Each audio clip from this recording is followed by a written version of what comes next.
One of the things that's probably most unique of what I have of my era in the Army is this uniform top. Our flight leaving Vietnam in January '69 happened to be one of the very first, if not the first, flight of returning soldiers to wear their jungle fatigues back to America. And this would be the fatigue I wore last in country. It actually has Vietnam water and Vietnam starch still in it. And I'm so very proud of it. It was the way we looked over there.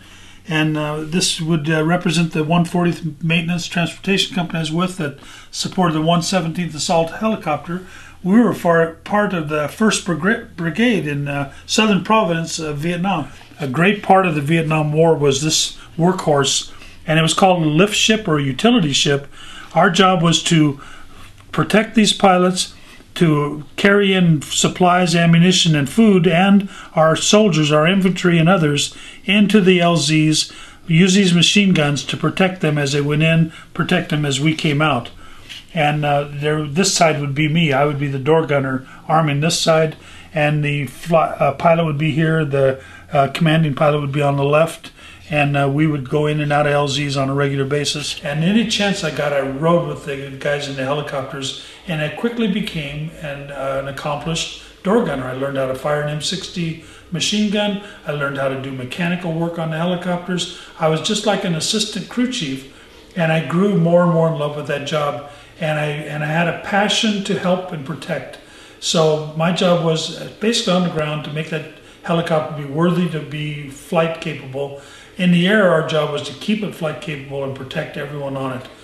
8 of us from Fresno went over together, and they were mostly crew chiefs and gunners already, and 6 of those guys did not get to return home. But the 2 of us that came, myself and another guy that came home, we came home very grateful for having served, very grateful to have survived. America was different. People acted different.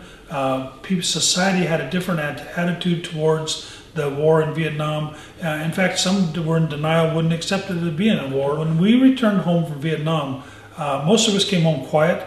Most of us came home with issues and memories that we suppressed. Most of us wouldn't talk about it, and only until recently did many of us begin to even start sharing our experiences.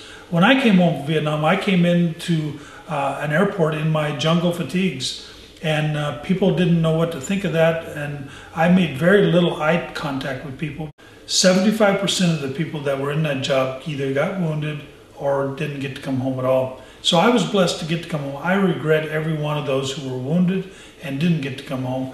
More than that, I regret that people didn't realize what a great sacrifice these people made, not only for the people they were taking in and out of jungles, in and out of difficult way. They were oftentimes the people who came in and took our soldiers out of harm's way, but they weren't recognized for doing good. They were recognized for other things. We need to show all of our troops support, all of us treat them with dignity and respect, and understand it is their efforts, their sacrifice, and their families' sacrifice that allow us as Americans to be free.